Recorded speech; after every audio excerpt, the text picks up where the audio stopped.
Ok, vamos en el acierto número 3, el tercer acierto que cometió o que hizo, ¿verdad? Valeroso, a pesar de su trágica muerte, de su final, de que fue destronado, el rey Saúl, fue que él no se dejó entristecer por el hecho de que cuando le eligieron rey, muchas personas le menospreciaron. Y esto es importante que nosotros lo aprendamos a digerir, aprendamos a convivir con el rechazo, aprendamos a convivir con el menosprecio, porque si nuestro Señor Jesucristo fue rechazado, menospreciado, sus hijos también debíamos o debemos en este andar, en este caminar, sufrir menosprecio de los hombres. Eso es algo que va a pasar en todo momento. Va a pasar o en circunstancias diferentes de tu vida. Entonces, si nuestro Señor Jesucristo lo sufrió, sabiendo que era el Hijo de Dios, nosotros, Él lo dijo en su palabra: en el mundo tendréis aflicciones, mas confiad que yo he vencido el mundo. Entonces, una de las cosas un acierto que tuvo Saúl durante su reinado es que hubo hombres y personas que menospreciaron su corto reinado, a pesar de que fue corto, lo menospreciaron. ¿Cómo sabemos o nos damos cuenta de que este hombre fue menospreciado o fue de alguna manera sí, vituperiado, ¿verdad? En Primera de Samuel 9, no, perdón, 10:27. Amén. Está el versículo ubicado, capítulo 10, versículo 27, ¿verdad? Esto es cuando él ya es ungido. Cuando lo andaban buscando para ungirlo, para entregarle el reinado, sucede lo siguiente, ¿verdad? Hubo personas, vamos a leer desde el 26 para entender un poquito desde el 25. Dice: Samuel recitó luego al pueblo las leyes del rey y las escribió en un libro, el cual guardó delante de Jehová. Y envió Samuel a todo el pueblo, cada uno a su casa. Saúl también se fue a su casa en Gabá, y fueron con él los hombres de guerra, cuyos corazones Dios había tocado. Dice en el 27, pero algunos perversos dijeron: ¿cómo nos ha de salvar este? Y le tuvieron en poco y no le trajeron presentes, mas él disimuló. Es decir, que hubo un grupo que aceptó el reinado de Saúl.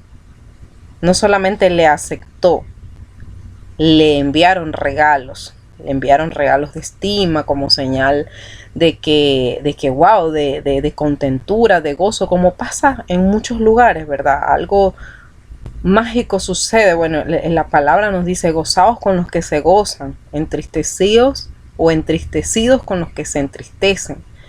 Pero sabemos que siempre va a ocurrir de todo. Entonces estos hombres, dice la Biblia, que eran perversos. Algunos perversos dijeron: ¿cómo nos ha de salvar este? Y le menospreciaron. Y en este caminar nosotros nos vamos a encontrar con personas que ni van a aceptar tu llamado. Y no solamente no van a aceptar tu llamado, no van a aceptar tu asignación, no van a aceptar lo que tú haces. De hecho, se van a oponer o van a estar en contra. Y no solamente es que no van a aceptar, sino que van a decir: no es suficiente, no está preparada o no está preparado, le falta preparación, le falta carácter, una serie de requisitos, no puede llevar eso, no es el tiempo, no es el momento. Y te vas a encontrar con diferentes tipos de opiniones, porque es que la gente va a opinar acerca de ti. Y eso es algo que tú tienes que tenerlo claro. En todo ámbito, las personas van a tener opiniones, las personas van a tener criterios, las personas van a emitir juicios acerca de ti. Más cuando, si por ejemplo, yo que tengo más o menos desde el 2020 compartiendo la palabra, hay gente que emitirá juicios acerca de esto también y dirán, ¿y esta? Porque lo verán como falta de humildad, lo verán como resulta que yo inicié, y siempre lo digo, no para vanagloria, sino para la gloria de Dios.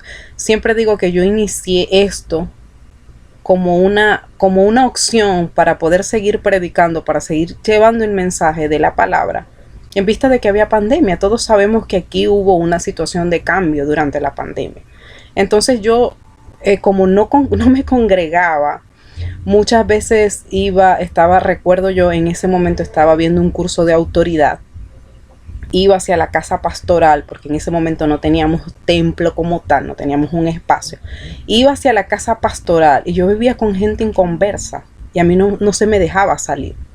Yo tenía que estar encerrada en mi casa. Mire, mi mamá, mi papá, mis hermanos, mis hermanas se molestaban, se me ponían en la puerta. Es que tú estás loca. Tú estás viendo que hay una pandemia y tú tienes que salir todas las benditas semanas, vas y te congregas. Y yo decía, no, pero es que yo no puedo dejar de congregarme en estos momentos, a pesar, iba una sola vez. Entonces, en ese momento, claro, yo estaba viendo el curso. Hay unos hermanos que hicieron la opción de hacer los grupos, los pequeños grupos de células en las casas. El pastor se dirigía a las casas, pero obviamente como mi casa en su mayoría eran inconversos, pues no llegaban ni los hermanos ni el pastor a la casa. Entonces yo comencé la iniciativa de compartir la palabra a través de las redes. Y hay muchos que confundirán esto con arrogancia, con pedantería. Oye, esta es nueva o esto. Y resulta que yo tengo un buen de tiempo predicando la palabra a través de redes. No lo hago por vanagloria, lo hago porque es una manera de compartir el mensaje del evangelio, de compartir el mensaje con otros hermanos, con otras personas, llegar a otras instancias. Entonces no necesariamente, y la gente confunde, malinterpreta, malpone. Entonces tú te vas a encontrar con diferentes tipos de personas. El problema es que no estamos acostumbrados al rechazo, no estamos acostumbrados al menosprecio, estamos acostumbrados a la palmadita en el hombro, estamos acostumbrados a, hermana, que fabulosa la palabra, hermana, wow, que Dios te siga usando, que Dios te siga bendiciendo. Y eso nos va llenando nuestro corazón, nuestra mente, nuestro espíritu de cosas que no le agradan a Dios, porque la vanagloria, la arrogancia, nada de eso le agrada al Señor. Y es necesario que tú pases por el menosprecio, incluso por el rechazo, para que tú entres en el enfoque real, en el enfoque direccionado, verdadero por Dios, para que tú digas, esto me tiene que pasar. De hecho, yo siempre le hablo a la gente, yo pasé 7 meses disciplinada, lloré mucho en altar, pero cuando llego a Barquisimeto me doy cuenta que el altar no era lo que había perdido. Cuando yo llego a Barquisimeto me di cuenta que no era el altar, no era un púlpito, era que yo había dejado de estar en la presencia del Señor como debía estar. Era que yo había decidido pensar que la obra trasciende al Dios que da la obra. Era que yo había decidido religiosamente pensar que como yo estaba en la obra, Dios aprobaba lo que yo estaba haciendo. Y resulta que santo es el Señor. No lo digo para avergonzarme. Había perdido la comunión con el Señor. Y cuando yo llego aquí y me doy cuenta que no tenía nada, que tenía simplemente una palabra, que tenía simplemente una promesa de parte de Dios, pero que tenía nada. Cuando llamo nada es un colchón, una casa que no era mía, un techo que no era mío. Bueno, no hablemos de lo material, pero me refiero a nada en el espíritu. Y me doy cuenta, ¿hace cuánto tiempo estaba muerta espiritualmente? Porque pasa que estamos muertos espiritualmente y no nos damos cuenta hasta que se nos quita algo que nos hace caer en cuenta. Es que esto no es Dios. Dios no es el altar. Dios no es un púlpito. Dios no es el lugar donde tú te congregas. Dios habita en ti. Dios es tu corazón. Y cuando yo comienzo a entender que Dios es mi corazón, que Dios es este aposento, que Dios es esta morada, que Dios es este templo, que Dios comienza a hacer cosas grandes. Recuerdo yo que en ese momento estaba promoviendo en esa iglesia una serie que de vuelta al altar. Y ciertamente yo tuve que regresar al altar. Ciertamente el Señor hizo algo en mí que transformó mi manera de comunicarme con Él, que hizo que, wow, despertara. Porque nos tienen que pasar cosas para que nosotros despertemos. Pero como estamos acostumbrados a los regalitos, a las palmaditas, cuando hay menosprecio y cuando hay rechazo o cuando alguien nos dice, no, es que ya Dios le habló a usted. Recuerdo que eso me hace ruido porque hay personas que sí desestiman, van a desestimar lo que Dios, porque Dios puede hablar de muchas maneras. Dios puede hablar a través de otro siervo. Dios no necesariamente habla en una forma audible. Cuando tú sabes que tú eres llamado de parte de Dios, miren, y que venga quien venga, te lo detiene, porque es que es Dios mismo. Ni siquiera es la persona, ni siquiera son las personas que están a tu alrededor. Es Dios mismo en el asunto. Dios en el asunto, que dice mi hermana Gisela. Entonces te vas dando cuenta de que van a pasar muchas cosas a tu alrededor. Y volvemos a lo mismo. Está la distracción, pero también está el menosprecio. Y está también el sentimentalismo. El hecho de que tú te sientas no es que no tomado en cuenta, porque es que cuando yo me doy cuenta que yo no tengo nada o que yo empiezo a pensar como que si no tuviera nada, yo digo, pero ¿qué es esto? Si Dios a mí me llamó porque yo siento esto. Y comienzo a experimentar y comienzo a ir de vuelta al altar. Y me doy cuenta que necesito una transformación, que necesito buscar en Él lo esencial y que esa presencia y que esa llenura realmente me iba a llevar al lugar o a las circunstancias a la cual Dios estaba preparando para yo poder ejercer ese llamado. Porque una cosa es tener la promesa de Dios y otra cosa es accionar y despertar en el llamado. Es una cosa muy diferente y es algo que he comprendido, es algo que he venido trabajando y que digo, wow, ok, ya accioné, ahora falta despertar al llamado. O sea que todavía por mi parte no ha despertado aún el llamado, a pesar de que ya estoy accionando, ya comencé emocionada, porque esto es una emoción, es como cuando tú albergas ese sueño, es un hijo en tu corazón, es un hijo en tu vientre, y tú deseas alimentar ese hijo y que ese hijo crezca y que ese hijo naturalmente pueda crecer, pueda ser alimentado, pueda ser, y es así. Pero a pesar de que ya accioné, ya está la primera acción, todavía no despierto al llamado. O sea, ya después vamos a estar conversando un poquito también acerca de eso. Entonces, él, ante el menosprecio, porque a veces son sentimentalismos que nosotros debemos despojar. Ay, que fulano no me saludó. Que yo fui al culto y fulano no me recibió en el protocolo como debía recibirme.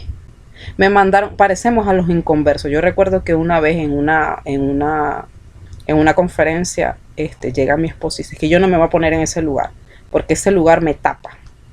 Y yo no voy a poder ver, si yo estoy aquí es para ver al conferencista. Y yo me quedo, bueno, dame paciencia, Señor.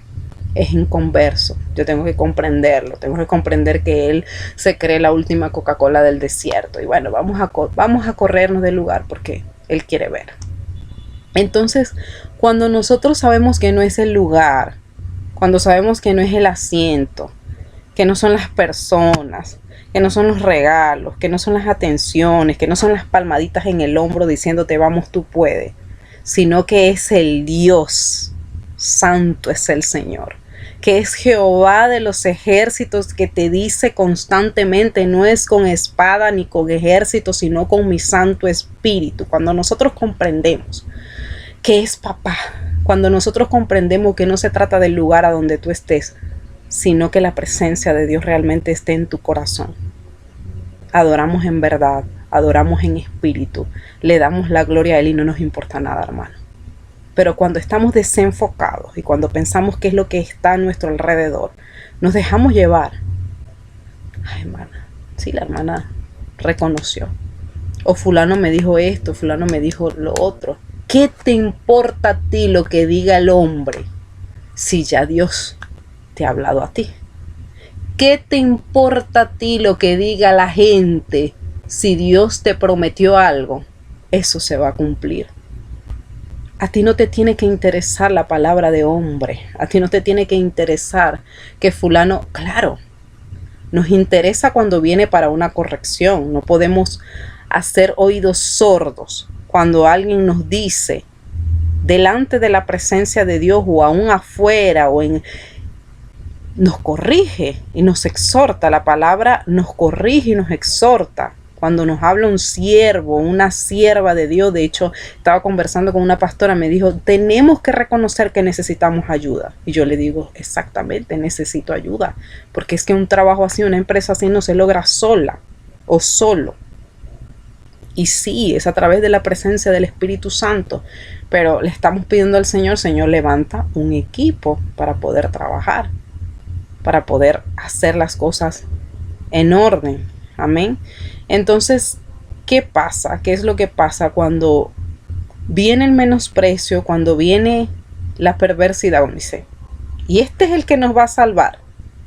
Y este es la persona que dice que es esto y lo otro.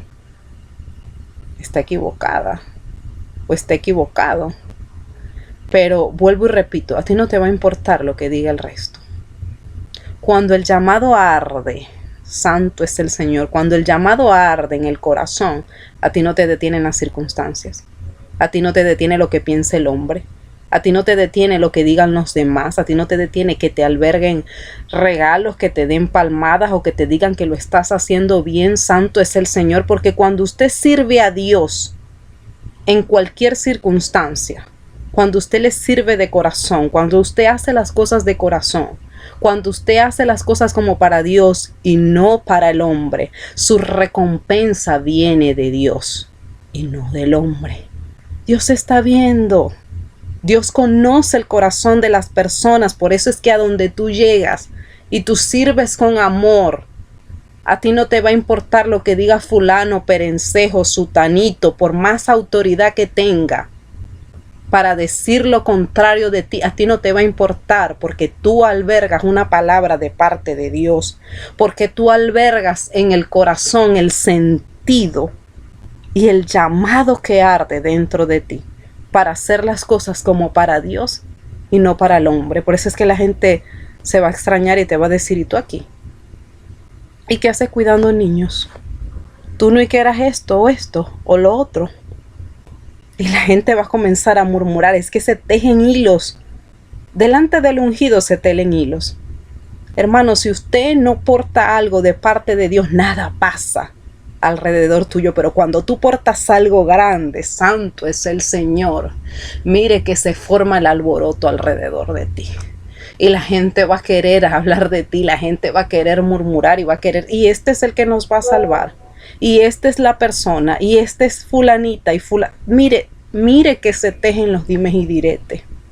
Porque es que tú portas algo de parte de Dios. Si tú no tuvieras nada, la gente no dijera nada, hermano. Se quedaran callados. No pasara nada a tu alrededor, pero como tú sabes y como Dios es el que te ha dado las promesas, a ti no te importa el reconocimiento del hombre.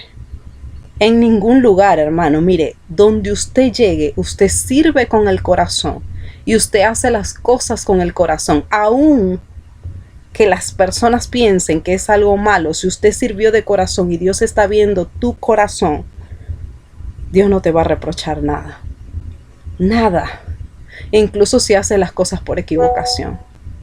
Incluso haciendo las cosas por equivocación. Es que perdiendo también se gana, hermano. Ese dicho es muy certero. A veces uno perdiendo cosas también gana. A veces uno simplemente haciendo el trabajo sin esperar absolutamente nada a cambio, porque tú estás acostumbrada a eso. Es que cuando tú eres servidor y estás acostumbrado a hacer las cosas sin esperar la palmadita, sin esperar que te digan nada, mire, la gloria es de Dios y nadie se la quita. Entonces, si tú has aprendido a hacer las cosas sin esperar esa medalla, sin esperar esa indulgencia de parte de los hombres, ay, sí, ay, porque eso es sentimentalismo. Y vuelvo y repito, eso no los tenemos que quitar. Nos duele o no nos duele que nos menosprecien o que nos digan fulanito no es para esto, no es para lo otro. Se encontrarán, hay personas que te van a decir sí, hay personas no, o sea, vas a encontrar diferentes tipos de opiniones a tu alrededor y eso no te debe importar. El regalito, la perversidad, mire, que digan y hagan lo que digan, usted está concentrada en lo que Dios ha asignado. Entonces eso fue el tercer acierto, y qué acierto que tuvo Saúl en el momento de su llamado. Nos extendimos en este tercero, pero es que daba exactamente tela para la cual cortar. Entonces, vamos con el cuarto acierto en el próximo video.